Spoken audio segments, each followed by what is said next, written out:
वहीं झारखंड का चुनावी रण बेहद दिलचस्प मोड़ पर पहुंच चुका है। पीएम मोदी की रैली से एक दिन पहले बरहेट से चुनाव लड़ रहे झारखंड के मुख्यमंत्री हेमंत सोरेन के प्रस्ताव मंडल मुर्मू रविवार को बीजेपी में शामिल हो गए। झारखंड मुक्ति मोर्चा का यह कहना है कि बीजेपी मंडल मुर्मू के जरिए हेमंत सोरेन को रास्ते से हटाना चाहती थी, लेकिन बीजेपी का यह खेल फेल हो गया।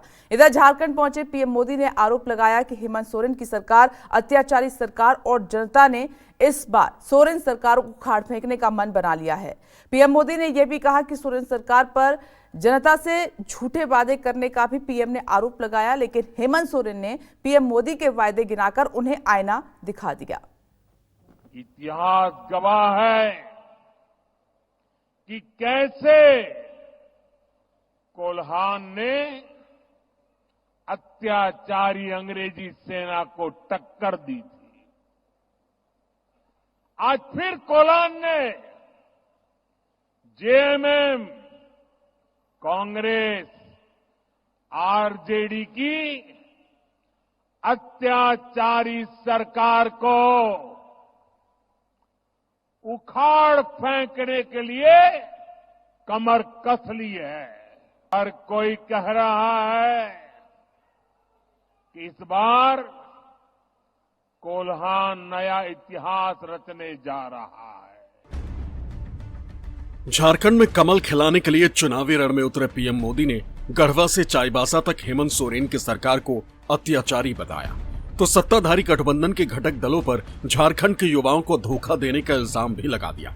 लेकिन इंडिया गठबंधन ने पूछ ही लिया कि नए वादे के बिसात बिछाने से पहले पुराने का भी हिसाब दे देते। 2 करोड़ नौकरियां कब मिलेगी, तारीख भी बता देते। 15-15 लाख रुपए किसके खाते में आए, कोई एक नाम तो बता देते। किस किस की आमदनी दोगुनी होगी, किसी एक का नाम तो गिना देते। झारखंड के नौजवानों में टैलेंट की कमी नहीं है। देश ने युवाओं का टैलेंट, ये हमारे झारखंड की बेटियां, हमारे झारखंड के बेटे खेल के मैदान में झारखंड का जज्बा दिखाते हैं। झारखंड के युवाओं का सामर्थ्य बढ़े, उन्हें नए अवसर मिले, ये सरकार की जिम्मेदारी होती है। लेकिन जेएमएम, कांग्रेस, आरजेडी ने झारखंड के युवाओं के साथ भी धोखा ही किया है। हमारे इस राज्य के किसान, जिसकी आय दुगुना करने के लिए हमारे भाजपा के लोगों ने 2014 से लेकर आज तक आए दिन मैनिफेस्टो में डालते हैं, भाषणों में बोलते हैं, लेकिन सालों साल तक किसान दिल्ली में इनको घेर के बैठा रहता था, इनका आय दुगुना नहीं हुआ। हजारों किसानों की मौत हो गई। मौसम के मार से झारखंड के भी किसानों की वही हालत। डबल इंजन की सरकार में कितने किसानों ने आत्महत्या कर लिया। नरेंद्र मोदी जी आए, आज झारखंड में हैं शायद, लंबी लंबी बातें करेंगे, लंबे लंबे जुमले भी फेंकेंगे और चले जाएंगे। उनसे पूछिएगा हमारे 1,36,000 करोड़ हमें कब मिलेंगे, और उनसे जरूर पूछिएगा कि परिवारवाद की बात आप करते हैं। 68 में से 33 टिकट आपने परिवार के लोगों को दिया है। मुझे कोई आपत्ति नहीं है परिवार से, और आप यहां के परिवारवाद की बात करिएगा। मेरा अपना मानना है, जो कोई व्यक्ति जनता के माध्यम से चुनकर आ जाता है उस पर इस तरह का ठप्पा नहीं लगाना चाहिए। जनता जिस पर मोहर अपने आशीर्वाद की लगा देती है वो लोकतांत्रिक तरीके से चुनकर आता है। परिवारवाद कहकर आप जनता का मनोबल, जनता के मताधिकार, जनता के मत का अपमान करते हैं। रविवार को केंद्रीय गृह मंत्री अमित शाह ने बीजेपी के संकल्प पत्र जारी करते हुए कई लोक लुभावन घोषणाएं की। पीएम मोदी ने इन घोषणाओं को लेकर बीजेपी की पीठ थपथपाई, तो लगे हाथ सोरेन सरकार पर महिलाओं की आंखों में धूल झोंकने का आरोप भी लगा दिया। लेकिन इंडिया गठबंधन ने सवाल दागा कि झारखंड में 13 लाख लोगों को पेंशन किसने दी। बीजेपी ने अब तक झारखंड में झूठ बोलने के सिवाय कुछ और भी किया है। एक तरफ भाजपा का गारंटी पूरा करने का ट्रैक रिकॉर्ड, वहीं दूसरी तरफ जेएमएम, कांग्रेस, आरजेडी के झूठे वायदे। इन्होंने 5 साल तक माताओं बहनों के लिए कुछ नहीं किया।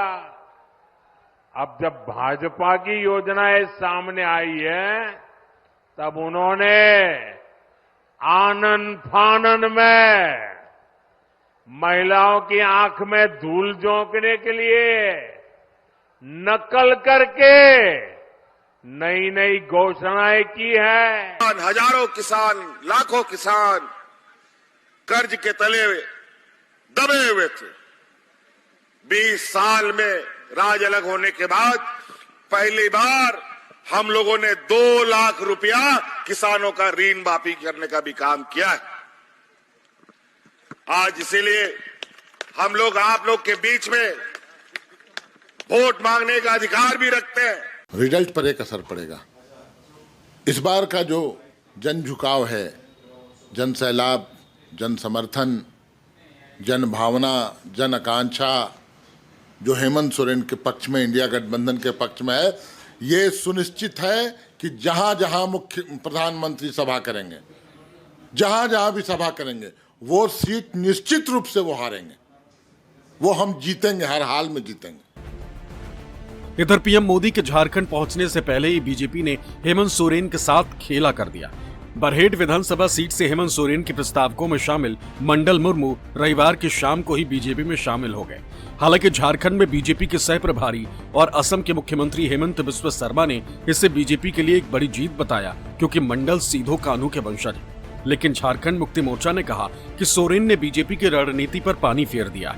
बीजेपी तोड़फोड़ के सिवा कुछ और तो कर नहीं सकती। बीजेपी तो हमेशा इस तरह की चीजों में ही लगी रहती है। उसको विकास से कोई मतलब नहीं है। कहां से तोड़ के लाएंगे, कहां से फोड़ के लाएंगे, किसको डिस्टर्ब करेंगे, इस तरह के तिकड़म ही भिड़ाते रहते हैं। तो इससे कोई फर्क पड़ने वाला नहीं है। माननीय हेमंत सोरेन जी के कार्यों से हम झारखंड की जनता खुश है और वो चाहती है कि ऐसे ही नेता उन्हें मिले जो उनके बारे में सोचे। भाजपा के कार्यकाल में महिलाओं की तस्करी अपने चरम सीमा पर थी। इन्होंने उसे रोका, उन महिलाओं को यहाँ वापस लाकर उन्हें इज्जत के साथ रोजगार से जोड़ने का काम वो कर रहे हैं। मैया सम्मान योजना देकर उनको सपोर्ट दे रहे हैं ताकि वो अपने पैरों पर खड़ी हो जाए। भारतीय जनता पार्टी उन्होंने ज्वाइन की है और वो केवल उनके प्रस्तावक नहीं है, अमर शहीद सिद्धू कान्हू के वंशज है। राष्ट्रवाद की भावना से, देशभक्ति की भावना से प्रेरित होकर बांग्लादेशी जैसी घुसपैठ हो रही है और विकास के काम ठप्प पड़े हैं, भ्रष्टाचार चरम सीमा पर है।